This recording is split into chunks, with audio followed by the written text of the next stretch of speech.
Flying in Africa, there he goes. Pretty cool, huh?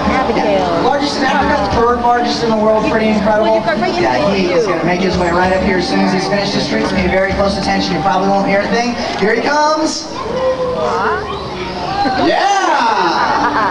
Well, get it? Yes? Alright, excellent. Come over here before you really get it. You probably shouldn't sit under that end. Right here in front, you can get another shot of this bird that just flew right over your head. Archie here, milky eagle out. Look at that beautiful face. That's incredible. Let's give a nice round of applause to our volunteer. Woo. Archie, you did great. You want to come on right over here? Hello. There's Archie. Yeah.